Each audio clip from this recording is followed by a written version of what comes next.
Episódio 4: Maior erro dos iniciantes e como ele aumenta o risco. Existe um momento na corrida que separa o atleta consciente do atleta vulnerável. O momento dos treinos longos, das provas e dos limites pessoais. É ali que o risco real se manifesta, não porque a corrida seja perigosa por natureza, mas porque o corpo entra em zonas fisiológicas extremas. O episódio de hoje é sobre o campo de batalha invisível.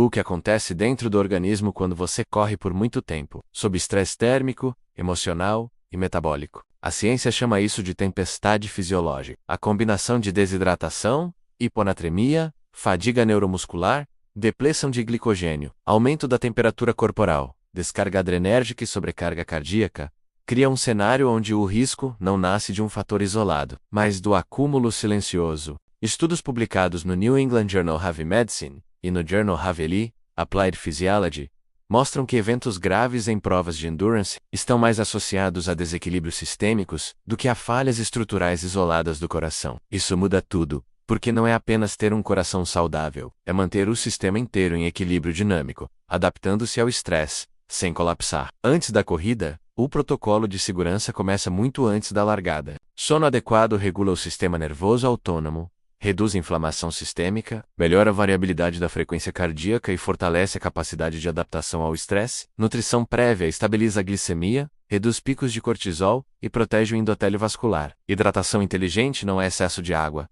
é equilíbrio eletrolítico. Sódio, potássio, magnésio e cloro são essenciais para a condução elétrica cardíaca e contração muscular. Estudos do British Journal of Sports Medicine demonstram que hiponatremia induzida por hiperidratação é tão perigosa quanto a desidratação severa. O corpo humano não colapsa apenas por falta de água, ele colapsa por desequilíbrio. Aquecimento progressivo prepara o sistema cardiovascular, reduz picos abruptos de frequência cardíaca e melhora a distribuição de fluxo sanguíneo. Ativar não é cansar, preparar não é gastar. Antes da largada, o atleta inteligente não está eufórico, está regulado, porque o sistema nervoso simpático em excesso já é um fator de risco silencioso.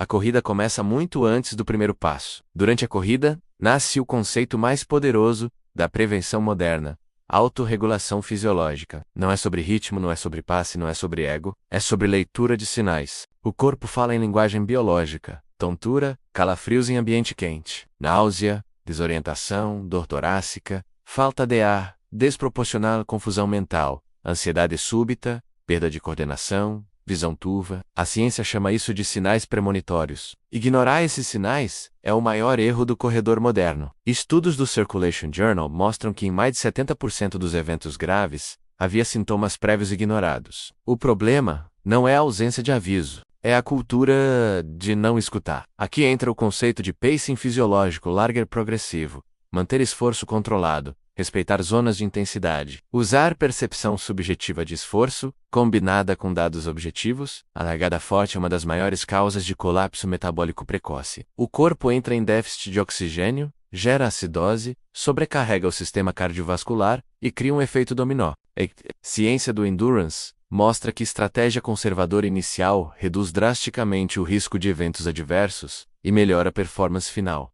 Parar não é fracasso, ajustar não é fraqueza. Reduzir ritmo não é desistir, é inteligência biológica. Depois da corrida, começa a fase mais negligenciada e mais poderosa da prevenção: recuperação e leitura de dados. O sistema cardiovascular não desliga quando você para de correr. Ele entra em fase de reorganização autonômica. A queda abrupta de intensidade sem desaquecimento pode gerar hipotensão postural, arritmias reflexas e instabilidade circulatória. Por isso, desaquecimento ativo é protocolo de segurança, não apenas conforto. Reposição hídrica e eletrolítica restaura a condução elétrica e volume plasmático. Nutrição pós-esforço reduz inflamação sistêmica, repara microlesões musculares e protege o endotélio vascular. Sono profundo restaura o equilíbrio autonômico entre simpático e parasimpático. Monitoramento de sinais como frequência cardíaca de repouso, variabilidade da frequência cardíaca, fadiga persistent, queda de performance. Alterações de humor e sono são marcadores precoces de sobrecarga. A ciência chama isso de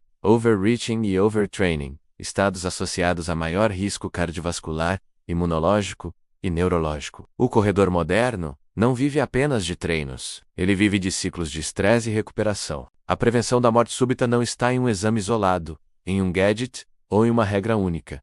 ela está em um sistema, um ecossistema de decisões inteligentes repetidas diariamente, treinar com consciência, correr com estratégia, recuperar com intenção, monitorar com inteligência, respeitar sinais, construir longevidade.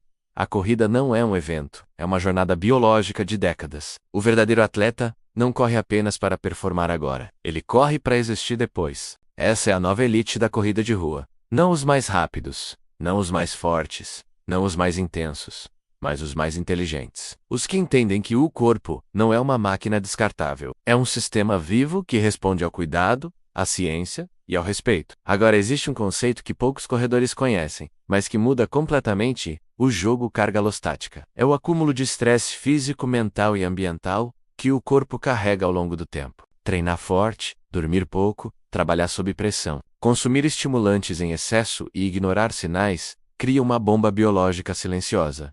A corrida, nesse cenário, não é o problema. Ela apenas revela o colapso que já estava sendo construído. Por isso, segurança não é só monitorar treino, é monitorar vida. Outro ponto crítico é o fator psicológico. Estudos da Sports Medicine mostram que estados de ansiedade, euforia extrema e competitividade descontrolada aumentam a descarga adrenérgica e o risco cardiovascular durante o esforço. A mente também é um órgão cardiovascular, regular emoções, controlar expectativas e manter presença durante a corrida é uma estratégia de segurança. O corredor consciente não corre em transe, ele corre em estado de presença lúcida. E por fim, a comunidade. Nenhum corredor é uma ilha biológica. Assessorias, grupos de treino e organizadores de prova têm papel vital na prevenção. Protocolos de emergência, educação sobre sinais de alerta, cultura de parar quando necessário e presença de suporte médico salvam vidas. A verdadeira revolução da corrida não é velocidade, é consciência coletiva. É cultura de proteção, é vida em movimento, protegida pela ciência, pela estratégia e pela inteligência humana. No próximo episódio, vamos revelar o protocolo de segurança definitivo para comunidades de corrida, assessorias esportivas e organizadores de prova. Como transformar ambientes de treino em ecossistemas seguros, inteligentes e preventivos, onde performance e vida caminham juntas passo a passo, quilômetro após quilômetro. Até o próximo episódio.